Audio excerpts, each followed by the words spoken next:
สบายดี สบายดีสบายดี โอ้มันลึกจอมคือว่าแต่งตัวงามแท้อืบ่งามอู้เฮ็ดหยังกินอันนี้นะชื่อใครผู้ใดจื้นลูกสาว ลูกสาวจื้นเองป้าพี่น้องอีพ่อซิมเด้อได้บ่ชิมเอาให้หน่อยได้ว่าแซ่บโอ้สุดยอดพี่น้องเอ้ยโอ้ลูกแต่งกินเองแม่ลีไปซะไม่เลยอ่าไอ้คำหน่อยไปใส่พ่อคำหน่อยไปใส่ไม่เห็นเลยพี่น้องได้ยินเขาจะว่าบอกคำหน่อยตูนนี่อีกแล้วพี่น้องเนาะเกี่ยมเป็ดเกี่ยมนันไว้ดีรักคักแน่เราจะให้เราเลี้ยงบอกอีพ่อขึ้นไปเบิ่งเวียกก่อนเด้อพี่น้องเนาะก็ถือว่าเซาลีเพิ่นก็ออกไปเที่ยวนอกเนาะตามทำไอ้เฟืองเมทาเพชรก็อยู่นี่เมทามีก็อยู่นี่สาวติ๊กบุญรอดไอ้นุ่นไปกินเหล้าตั้งแต่เมื่อวานบ่มาเมื่อคืนก็บ่มาพี่น้องเอ้ยยากขนาดเด้อพี่น้อง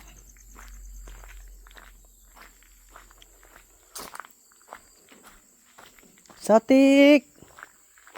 บุญรอดอยู่นี่เนาะคนนอนไปขึ้นไปอัปเดตเบิ่งบ่าวคำน้อยไอ้บุญรอดมาแล้วบนหนึ่งทรงเนาะ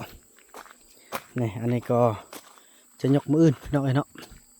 ตัวเทปูนเทยังไปที่เรียบร้อยละโอ้ยพี่น้องฝนตกคู่มือไหมตกทุกมือแท้ๆแหละพี่น้องเอ้ยจะได้คำน้อยเนี่ย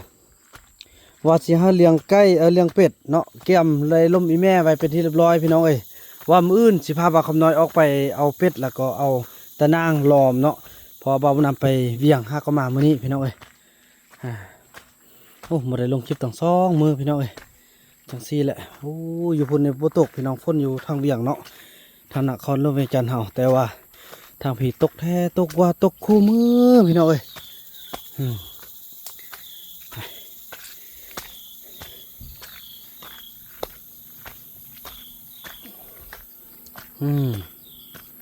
อันนี้ไว้พกจักรเลยนี่เนาะบัดฝนตกนะพอได้น้ำคือขึ้นลงความ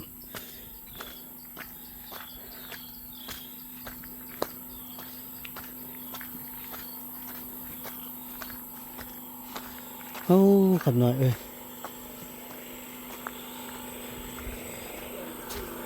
แต่ว่าเลี้ยงก็คือสิบุเกิดแล้วพี่น้องเบิ้งแล้ว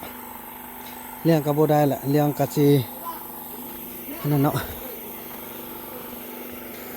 อันนี้เป็นเฮ็ดอันเฮือนห่มพักอยู่ไตเนาะพอทางคันเทิงเพิ่นได้เอา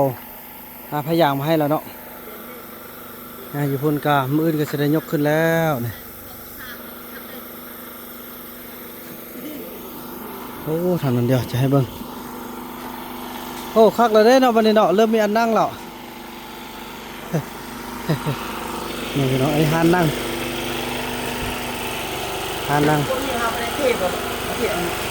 ปลาละลาเขาเล่นเอาเล่นเข้าเอาแล้วเสด็จจุดเท่ากับเฮ็ดเลยเฮ็ดเลยเอาแต่จะว่าเลยเจ้าบัวเห็ดตัวนี้กับปลารถมันกะซิ่งมันกะใต้มันกะแตกอันนี้เบิ่งได้ยาเขาพามาฟันเด็ดขาดเลยมันเป็นแผ่นโซล่าพี่น้อยเนาะงามเนาะแต่ก็ได้นั่นเลย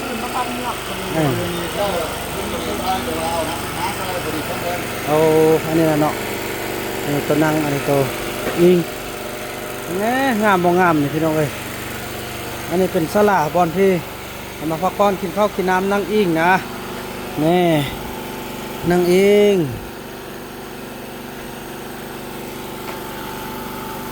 สลาบอลหนังโอ้งามเนาะออกแบบงามดีเนาะ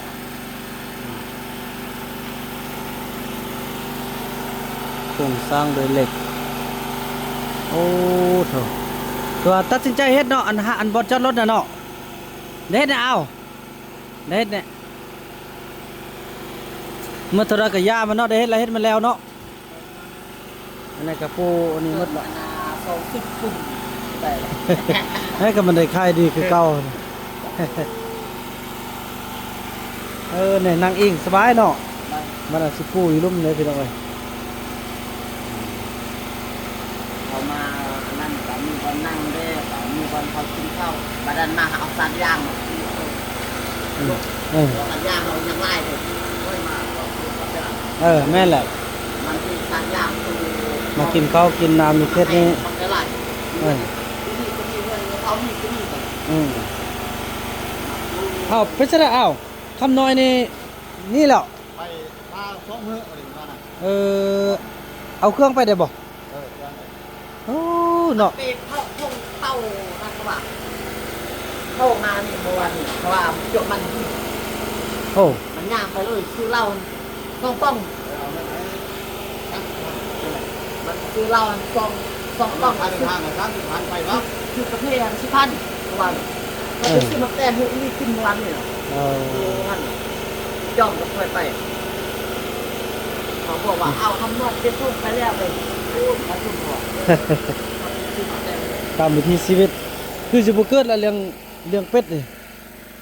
มาเบิ่งทางนี้พี่น้องเอ้ย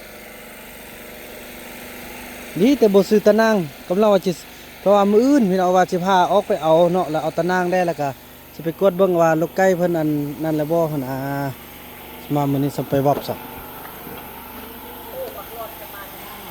โอ้ไอ้บุญรอดมาเด้อ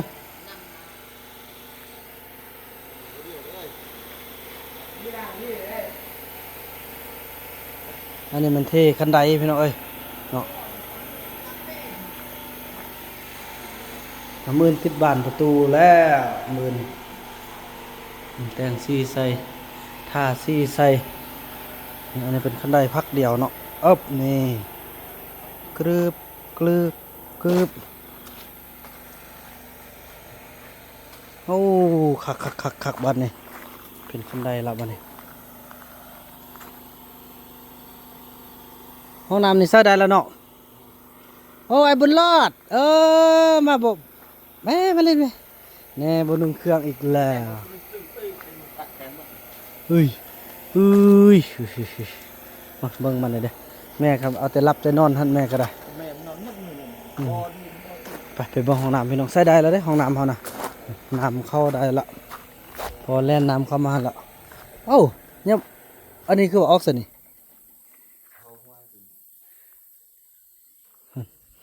ได้ยินเสียงน้ำแล้วพี่น้องเอ้ย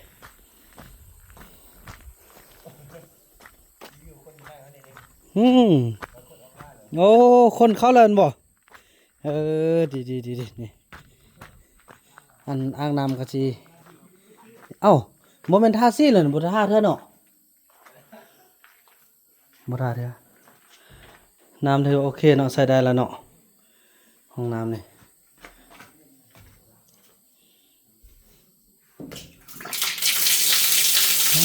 โอ้แห้งดี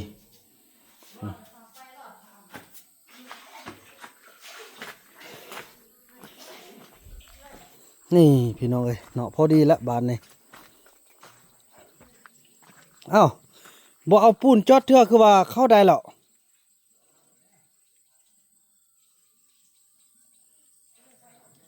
นี่จะได้ท่มเลยพี่น้อย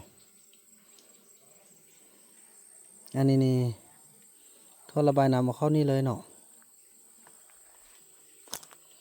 โอ้เนี่ยบ่เที่ยงเนาะ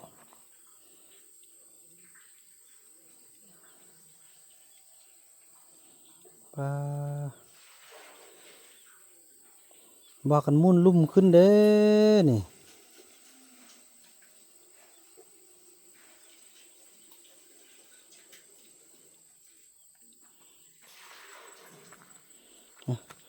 บ้านนั้นเขาสิแลดเนาะ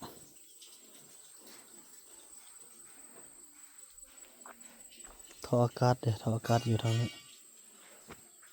กับหันเนาะ2 บอลเบิ่งไอ้คำน้อยโอ้ยบ่สำเร็จเบียกเถื่อมองไปทาง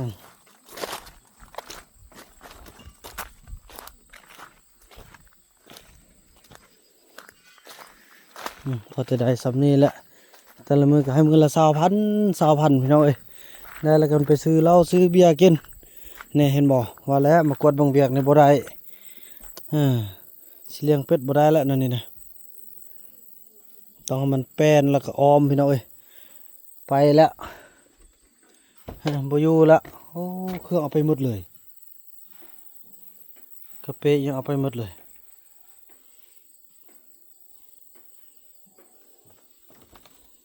อันนี้เครื่องบดส่งโอ้ยพี่น้องเอ้ยเนาะบริหารคนกะยากโอ้คนบ้านแคนแดเนาะคนป้าพี่น้องเอ้ย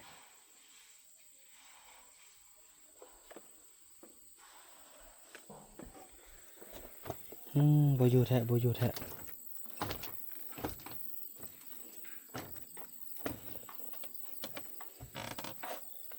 ยีลุมก็มีจุอันมาเฮ็ดส้นหมูเลยพี่น้องให้เขามาตั้งแคมป์เนาะก็จะได้เฝ้าระวังเรื่องเป็ดไก่เรื่องของอยู่ของกินพี่น้องเอ้ยเรื่องเครื่องใช้เพราะมาหลายคนต่อไปเคสนี้แหละจะเป็นวัดเห็นบ่เคสพุ่นเริ่มแป้นมาแล้วเด้เนาะพุ่นเริ่มแป้นละเริ่ม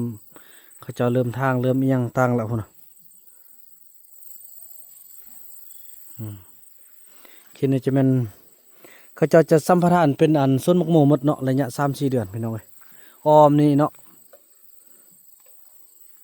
เจ้าก็จะได้เฝ้าระวังเรื่องทุกสิ่งทุกอย่างเมื่อนั้นกาแบกจกแบกเสียมมาก้นเอาหากมันยังยีลุ่มหั่นพี่น้องเอ้ยบ่าวนำกับบ่อยู่เฮ็ดแต่ไอ้เฟืองบอกว่าบ่เฮ็ดได้เพราะนั้นยังก้นได้หากนึงพุ่นน่ะโอ้ยว่ะอันใดก็พออันใดไอ้เฟืองให้อยู่บ้านก็แม่นบ่อยู่ปรับไปแต่ทางนอกสัญญาละเดี๋ยวนี้จับมือละสิบ่ออกไปคันว่าบ่าวนำว่าคันออกไปประเด็นสิได้ลบเงินได้ว่ะบ่ร้อนเด้เอาเทอละยิกเทอละย่อยไรเทื่อนก็เป็นก้อนใหญ่ก็เบาหนักว่าสิแหละ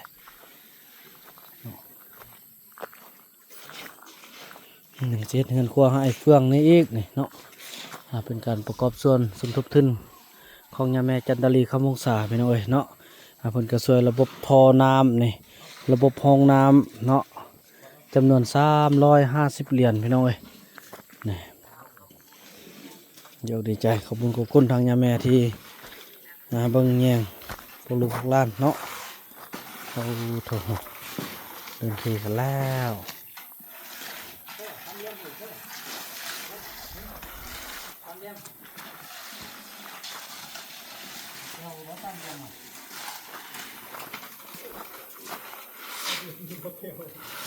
สิ้นเดือนนี้เพิ่นก็สิ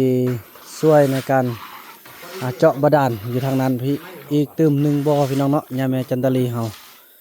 เพิ่นกับบ่ปะบ่ทิมพี่น้องเอ้ยเบิ่งแยง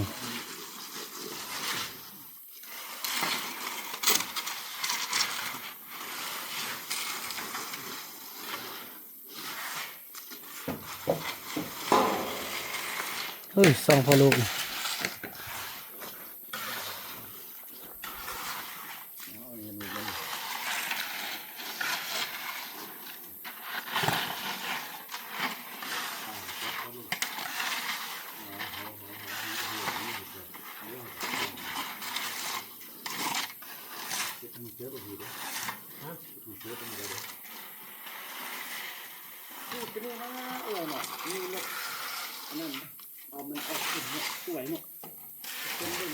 เท่าไหร่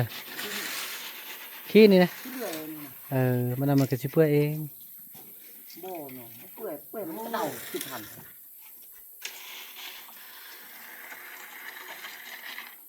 จิพ่อบ่ยังซ่องกล่องเนี่ย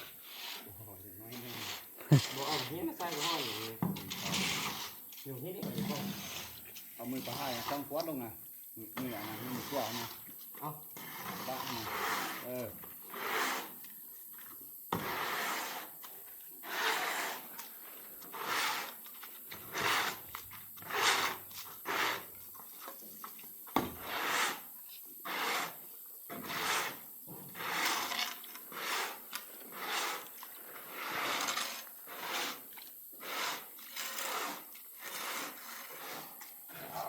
นี่เป็นเหี้ยนอะไรอะไรเงี้ย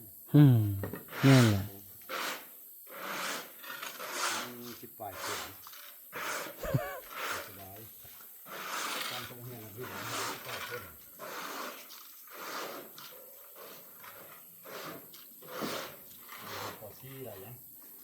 เนาะ ให้ลงเฮียนตอกแล้วคุณป้าเอาลูกได้หลายล้นลงเฮียน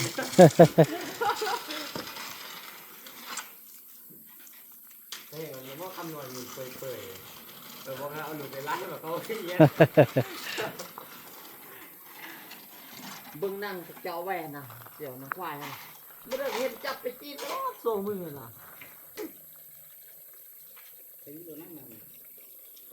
อีกไม่นำมันล้นหัวดิก้นก็เดี๋ยวตลอดมันล้น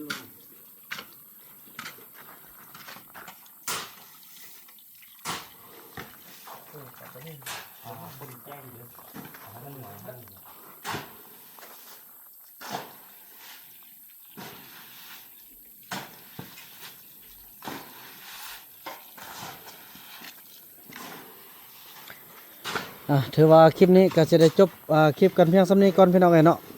ก็ถือว่าเป็นการที่ว่าพัฒนาพี่น้องพอต้องเรื่องเฮาพี่น้องเอ้ยก็ถือว่าเอาเริ่มมีค่าขยายตัวแต่ว่าพอต้องเรื่องครับเนาะบ่ยังบ่พัฒนาตัวเองก็ค่อยเป็นค่อยไปพี่น้องค่อยค่อยลมค่อยระดมเขาเจ้าเนาะเพราะว่าน่ะมันจะเป็นมนุษย์บุบบับเดียวก็บ่ได้คืออยู่ทางฝั่งไทยเฮาก็ใช้เวลา30-40 ปีพี่น้องจึงพัฒนาได้เฮาก็เป็นปีที่3อาจจะเข้า5ปีที่4ก็ได้สำเร็จก็ถือว่าสมควรละพี่น้องเอ้ยเนาะว่ากันไปคอยเบิ่งคอยแย่งกันไปพี่น้องเนาะคลิปนี้บ่าวนำจะขอ